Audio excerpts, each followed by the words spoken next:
listeners, welcome to this episode of the Blue Radio. Today we will be hearing Fami's story. Fami's story involves explanations of physical, emotional, and financial abuse. So if these topics are triggering or sensitive for you, please listen with a trusted friend or professional. Financial abuse is a type of abuse that I have not explained before in my podcast. By definition, financial abuse is the process of taking over someone's finances in order to maintain control of them. It can have different shapes. For instance, the abuser, might prevent the victim from getting a job or limit their access to existing funds. It might be more complicated. They might force the victim to take loans and end up with poor credit as a result of not being able to pay them in time. We will learn about financial abuse more throughout Fami's story. Let's dive in.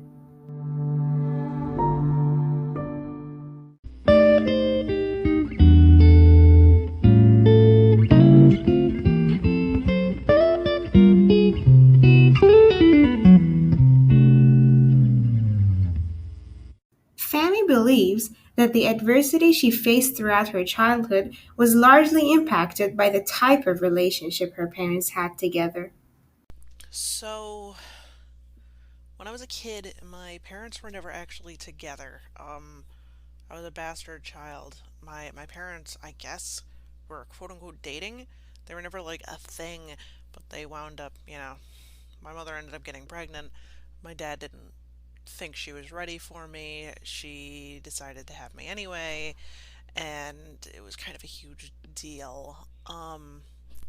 So that was already kind of a fissure in their quote unquote relationship. Anyway, when I was a little kid, I'm talking a few months old, she ended up taking me from the house one day when he was at work just to go with the person that she was cheating on my father with. And this dude was kind of an enabler of the worst type. Mind you, my mother was never a good person in the first place, but she was now with someone who had anger issues and was an alcoholic, so two wrongs made a hell. Um, Originally, she wanted to try to make it seem like this flame of hers was my actual father. Luckily, my old man fought against that, even though he didn't think that she was ready to have a kid. Didn't mean that he was just gonna leave the kid up shit creek without a paddle. Thank Christ. But yeah, so there was a lot of fighting with the courts and when I was a kid. Ultimately, my mother ended up getting the primary amount of custody, but it was pretty 50-50. I saw my dad every other day. I stayed the night at my mother's. It was every other weekend at each parent's. So, one weekend at my mother's, one weekend at my father's, one weekend at my mother's, one weekend at my father's. It was kind of a mess. I had no friends because I guess divorced parents were kind of taboo in my environment at the time of me growing up. Fami's parents' behaviors were quite different from each other. My dad ran his own business, so I spent most of my time there. Um, he's not super social and not super empathetic, but he still tried his. He's kind of got that 1950s dad feel. The dad is the provider and isn't super emotionally there, but it's financially and physically there kind of thing. As a kid, it kind of upset me, but as an adult, I'm like, oh, I get it. Anyway, he got me a Game Boy and stuff, and I found comfort in video games. However, my mother was not like that. My mother is very much a narcissist to the nth degree. Um, oh boy. So, as I was growing up, she was quick to anger. Fami also talks about how society had a wrong perception of abuse, normalizing it to an extent. There's stories I hear now of family members who, at the time, they didn't know anything to really talk about this. Abuse was just kind of a thing back then in the 90s because, I mean, you see it online all the time. Oh, I was beaten as a kid and I turned out fine, or oh, this happened to me as a kid and I turned out fine, so I'm going to do the same thing to my kids. Without the internet at the time, you know, child abuse was just, oh, you're beaten senseless and then CPS comes, and that's just not the case. So, unfortunately, none of this was reported because it was concerningly normal, with heavy air quotes around that. Um, but there were stories given to me by my family members of me going to their house or me being babysat by them because my father was very much against like paying for daycare. He's very old school, like I was saying before. If there's a parent who can watch the kid, the parent is going to watch the kid. No daycare, none of that. So if he wasn't available or my mother wasn't available, I wound up at a family member's house. But if I got hurt playing or even just doing something very standard, like, being a child and trying to help with like washing dishes because I was intrigued, if I got hurt, instead of crying about being hurt, I apparently would cry because I was afraid of my mother finding out that I was hurt off of her watch, mainly fearing the retribution of my mother for being an inconvenience. As family grew up, the abuse got worse. Growing up, there was just a lot of, you know, you're not allowed to cry, you're not allowed to do anything wrong, you're not allowed to do this or that, all the way to the point of me not being allowed to have imaginary friends, which was kind of funny when you think about it, because like you're a kid and you have no friends, of course you have imaginary friends. Um, but no, my mother notoriously uh, kept telling me that those friends aren't real, or if I drew pictures of those imaginary friends, she would throw them out on me. So that was something that kind of messed me up for a little bit because you're supposed to encourage your children and not destroy them. But as I got older, it got worse. A lot of comments on my appearance, a lot of comments on my friends, a lot of belittling, and a lot of screaming. I would say that it started to hit peak around the time I was 12. By this point, I wound up with a half brother, the person she ran away with when she took me as a baby. She ended up getting married to him and having his kid. So I think it went from me being the child to me being like the mistake, because now there was like a correct child. There was my half brother and he was the golden child. I was the mistake. I was just like my father, quote unquote. But so that's around when it started to get bad. And that's when I started to realize I had depression. So I I got to a point where I was so afraid to be around my mother, who became notorious for screaming at me over everything. If I did the dishes slightly wrong, it would become a 6 hour screaming match. If I forgot to take her dog out because I had only just gotten home from school, there would be another 6 hour screaming match. Um, if if I did anything, honestly. I mean, there was one point where I just simply wanted to ask, hey, are we doing anything for my birthday? Because by this point, I had some friends and they just wanted to know if I could hang out. It became, and I remember this one, it was my 16th birthday. This one in particular hits hard still in my memory. It became a 12-hour long screaming match. Well, I say screaming match, I kind of just took it. By this point, my spirit was broken. 6 hours of just her, and then her husband came home, and then we kept going.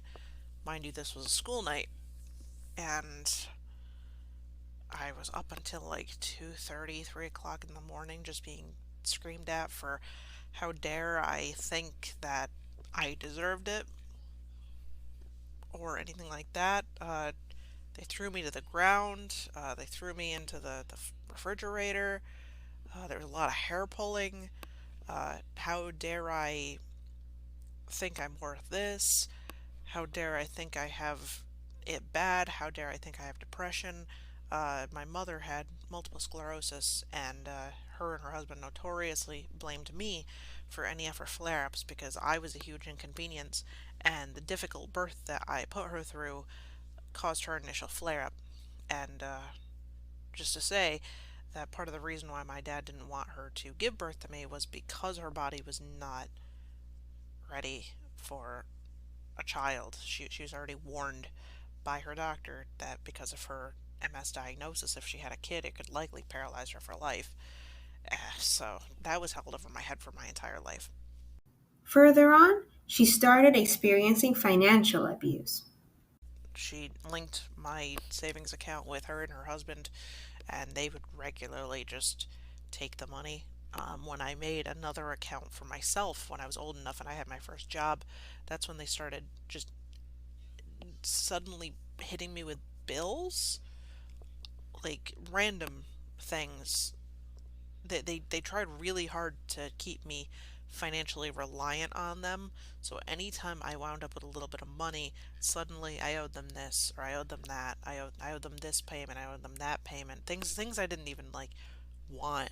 At one point they gave me a junker of a car, like one of those ones that you find just in a parking lot somewhere.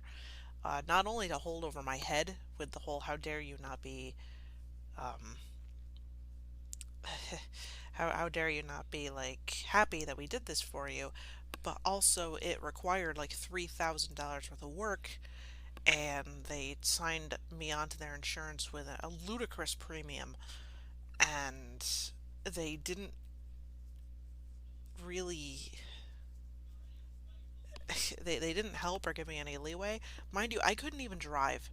I was never given lessons, and I was not helped in getting the license. So all of this was kind of the, oh, look how great we are as parents kind of thing. But in reality, it was just another, like, well, we're going to make sure that you can't get away from us. The worst part was that at this time, they were still being paid child support um, from my father, and she kept going to court to get more and more child support. And I know this because my father would tell me, because I would tell him things back. So they were getting like $2,000 a month just out of child support from me. But they were also charging me about $1,200 a month between rent and car payments and phone payments and all these other insane things, while also not letting me eat the food that was in the fridge because it was their food and it wasn't my food. And if I wanted food, I had to buy it myself. But when I did buy food for myself, they ended up eating it anyway. So it was really just a whole bunch of like control. It was it was a mess. The point where I finally claimed myself on my taxes because I was paying for everything. Oh my god, they threw a fit. At a point, she became suicidal. I stopped going to people for help when my school counselor told my parents, or rather my mother and her husband, about what I was doing, and all that made them do was beat the hell out of me and scream at me more. So I just stopped telling people. By the time I was like 20, I got admitted to crisis care, and I lied my way out of it because I was too afraid of what would happen if they found out I was there. So I basically went in, faked really hard to be happy, then went home and, kind of tried to kill myself again, just to make sure no one found out that time. Family's experience led her to share her experiences and opinions on online But it was just a lot of that. Eventually, ever since I was like a mid teenager, like 15, 16, anytime that they tried threatening me, if I said anything back or I even tried to like just pacify it, they would threaten to kick me out. Well, as time went on, I got more and more jaded to it, to the point where I would say, yeah, okay, I'll leave. And then they would force me back in physically or, emotionally. Um, I got more and more jaded as time went on. I became less of a person. And mind you, this was like early internet time. So I used a lot of like journals and blogs and stuff like that to just kind of air out my grievances. So I got really good at just telling strangers online what was going on because at least I then knew that they didn't have any connection to my mother. They weren't able to like call her or tell her anything. So I just started relying on that, which is why on Twitter and the like, now I kind of unabashedly just post things. because it's just habit now.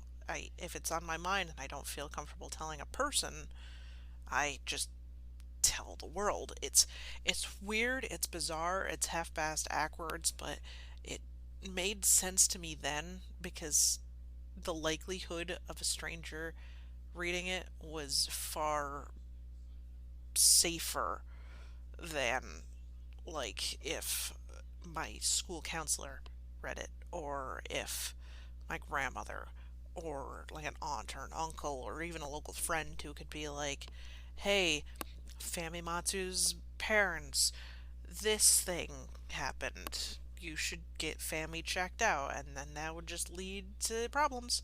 Which, I mean, it was always said in good faith. I just don't think that anyone really thinks that, the mother could be the abuser. As an adult, Fami is highly sensitive to other people's anger. My old man never hit me. He never threatened me. He just, he was in a bad mood, and I was like, oh, God, he's in a bad mood. But, being around my mother and that bad mood, or even just a kind of inconvenient mood being dangerous to me, it just made that seem worse to the point where even now, if like my husband is angry, then I get shaken. It's a customer can be mad, a coworker, my husband, a friend, and I'm shaken to my core. It's been years. Fami's abuse had gotten overwhelming. She moved out, being in financial difficulty. I made a passive comment on my personal Facebook. It wasn't calling anyone out. My grandmother, my mother's mother, was just kind of being an asshole one day. I was staying with her while I was on school break, and or was I on school break? No, I was just out of school. I think I just had a day off of work, which was very rare. I was working two jobs at the time, and usually I didn't overlap into, both jobs give me the day off. But I was working like 70 hours a week. But I was having kind of a rough day. I was trying to draw something. I had a wicked headache, and I let her know that too. I was like, "Oh man, I have a headache. Can we just like keep it quiet?" Because she tended to blast the TV. But instead of just being nice about it, she for some reason started wrapping her fingers on the top of my head, like when you kind of like play the drums on a desk. Not like super hard, but when you had a wicked headache, why would you do that to a person? So I just kind of passively said like, "Hey, if someone you know has a headache, don't be a dick." And it was just very, very passive. It was just on my Facebook. I don't have public posts open. I don't have any of that. But I got irritated after I posted that, and a friend of mine was like, "Hey, if you're not feeling great, just come over to my place." And I was like, "Okay." So I go over to her place. We work out a little bit, thinking maybe like the energy's gonna help my headache, and it did for a little bit, and then it came back with a like massive migraine. So I'm like, okay, I'm gonna go home. I can't even like think right now. So I go home. I take two Excedrin. I pass out, and then I'm woken up to hearing, "Give me your keys." I was like, what the fuck is going on? Um, and it seems that my mother, despite me not having her friended on Facebook, despite me not having spoken with her in a couple days, despite me not knowing what the fuck was going on, had suddenly told my grandmother that someone was threatening her life on my Facebook, and it was all my fault, and I was the worst human being on the planet. Mind you, I hadn't been on Facebook since I made that post. I was like, what the hell's going on? Um, and I was so used to being kicked out, air quotes, that this was just kind of an inconvenience to me, and I just kind of had that headache hangover. So I looked, and one friend who kind of speaks her mind in a very loud way, she always means well, but very loud speaker, was just like, "Oh, show me this asshole," and I'll show them like the end of my hunting rifle or something like that with like a lull at the end. Just kind of one of those like, haha. And mind you, I didn't name my grandmother in this at all. I was just kind of one of those like local announcement, don't be a dick. Well, I even just I went to my grandmother. I was like, "Dude, I think this is just like a joke. I didn't even name you. She doesn't know who she's talking to. But she was on the phone with my mother the whole time. So of course you know that this is being like super escalated. And she's gonna side with her daughter because she's already told me in the past that if it came down to me or my mother, she would choose my mother over me, no matter what. And I was like, okay, cool. So I called up my now husband. I let him know what's going on. He's going to work. I said that I'd meet up with him after the fact because I didn't want to super inconvenience him. I called my friend that I had met with the day before. I let her know what was going on. She said to get to a safe place and we could meet up after and I could crash on her couch until she goes back to college. Cool. I called my old man and mind you, me and him both hate my mother. So when I said, "Hey, it's finally happening," he was like, "Oh man, it's finally happening. Okay, get a U-Haul and bring your stuff over here. I could keep my stuff there, and I could crash on his couch if I needed to, because he didn't really have like room for me. But if I was homeless, then at least I could couch surf between people who had a couch for me to sleep on." So I did that. The whole time I'm being like screamed at here and there. I'm not allowed to state anything because of course I'm not, but by this point it's been like 22, 23 years, no, 22 years of that. Just nonstop. Just everything is Family's fault. Family has no right to say or explain anything. Everything has to be assumed to be the worst, and that's the way it is. Um, so I packed up all my shit and I went to my old man's house. I was immediately taken off the phone plan. Luckily, when I got to my friend's place, I just ordered an overnight phone on a new plan. But between the financial manipulation and just needing to essentially start from scratch, I am still in a lot of debt. I am in so much debt. It's ruined my guts. I am like $7,000 in debt still, and that's just because it's like a snowball. You go into something with no money, and then you get out of it with less somehow. Now, Fami talks about how her abuse impacted her as an adult. But if anything, um, I will say this. Yes, as an adult, it has financially impacted me. It has, made me worried about making people angry. It's made me very like adverse to confiding in people. It's made me very not. I'm trying to think of the best way to put it. It's made me both weaker and stronger. I can handle a lot of stuff, but the problem is that I assume that I have to handle it on my own to the point where it damages me. I didn't want my husband to have to deal with my financial problems that were started by a mother of mine he only met once. I didn't want to burden my friends with surfing on their couches for very long, so I took extra commissions and saved up for an apartment that was, as much as I'm happy I have it, I probably could have went another month or two and just fixed everything, but I just didn't want to be a bother. I have such a deep rooted mental state of being a worthless bother that even as almost 30-year-old, I still struggle to do standard human tasks because I just don't think I'm worth it. But at the same time, I have become more reliant on friendship and I have started to keep relationships closer to me. Yes, it isn't like familiar relationships. I can't go to like a family function and just get together with everyone and be like, "Oh, hey, how's it going? I love you, this and that," because those just don't exist for me. They never have. But I can get my friends together. I can see when people need help and I can put together those family functions for other people who might not have them, like Christmas parties and this and that. Sure, not during COVID, but usually around the holidays I'll play mom because I try to be the mom to other people that I never had.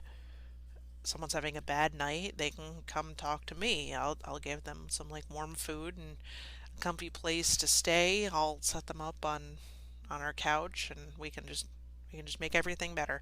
I'm not going to blame them. I'm not going to yell at them. They have all right to feel the way that they want to feel. It's not that I have it worse. It's not that anyone has it worse. Everyone has the right to feel like crap.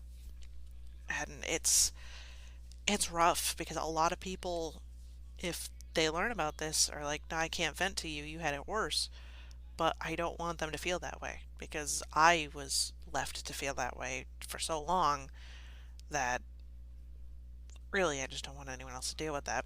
Fami used her creativity and love of exploring to heal. She realized the importance of self care too. Once you're out of that situation, the best thing to do is to not only double down on what helped you survive. In my case, it was art. I started to create.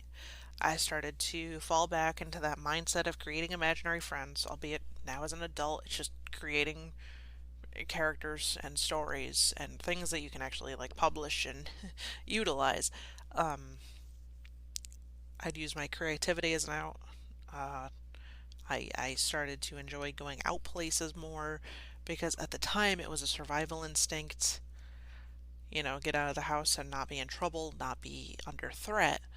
But now it's just a case of, well, now I can go explore. I can go enjoy things that I was never able to enjoy as a child because back then none of that was wasted on me. I never went to any like restaurants or the mall or anything like that. Hell, I didn't even go to Olive Garden until I was like, what, 23? My husband still is like, what, you've never been here? You've never been there? I'm like, no, I was never been anywhere because they just never took me anywhere. But I enjoy traveling. I enjoy trying new foods. I enjoy partaking in all the things I was never allowed to partake in because it's a good signifier of having a new life. Yes, there's times where my PTSD kicks in, and yes, there's times where I just need to be alone in my room like I was as a child. Only now it's a room that has heating and cooling and I'm not stuck there out of fear of being beaten or screamed at or any of that. I'm not being left to starve. I can go out and get food whenever I want. Granted, sometimes I still struggle to eat like the last thing of anything because I'm afraid I'm going to be yelled at if I do it. Um, and I buy it with my own money. But sometimes you still gotta be that, you know, vulnerable little like caterpillar of a person just so you can get back up and be stronger. Because if you keep pushing yourself, you can't heal. You need to learn when to take a step back and realize, wow, I'm doing really good, but I need a break from doing really good. Not to say to go back into like destructive behaviors, like, yes, every so often I do fall back into like self harm, not to the extent that I used to, but sometimes it happens in passing. Very rarely, but only when I have like a severe traumatic episode and I kind of lose track of what I'm doing. But like if you used to have days where all you could really do is lay in bed and watch the same anime DVD 5 times, sometimes you just got to do that again because like that's a comfort. It's no longer a survival comfort, but like it still has its place. Taking a nice hot shower, eating some McDonald's that you bought on your way home from a late shift, just sitting down and drawing until 3 p.m. in your pajamas and realizing, oh crap, I forgot to eat. All of those are just they're valid. They're valid ways of learning to cope and embracing the friends and the found family that you've developed over time, the people who understand that things just might not be right with you, but they're still willing to be with you no matter what. All of that matters. What matters is making your life your own, even if you're like $12,000 in the hole. But it gets better. because I can look at my debt and be like, well, this has like an end goal. But if I look at my mother, there is no end goal. It's just there. It's just an inconvenience, and I don't want to look at it. I haven't spoken to her in 6 years now. I think I'm going on 6, or is it 5? It might be 5. I've kind of lost track. It's at least half a decade. Um, but since I lost her, I adopted a very, very lovely little Shiba Inu. I got married. She was not invited to my wedding. I've made great friends. I've done some job hopping because you get that one boss who kind of reminds you of your mother, and you gotta leave because it's not worth the episodes. But I have a great new job. I have a wonderful dog. I have a great husband. My in laws are great. I've gone on vacation since then. Sure, it's a pandemic, but man, it could be worse. It could be where I could be home. But the most important thing is to just continue healing. Continue feeling better. Find your hobbies. Find the ways that you like to self care. Take a break. Take a break. Don't push yourself too hard. If you're having a day where you just can't, don't. Simply put, just don't. If you're waking up and you feel like trash, if you can take a sick day, please just take it.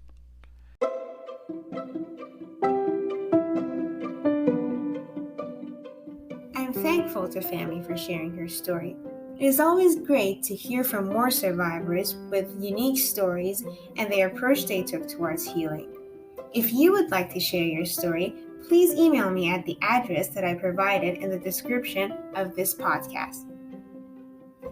Also, Fami's story helps shed light on a type of abuse that is not as frequently discussed as other types of abuse, financial abuse. This type of adversity is something that many victims might be going through without knowing, and many survivors might have gone through without realizing. I have included resources on this type of abuse in the description of this podcast.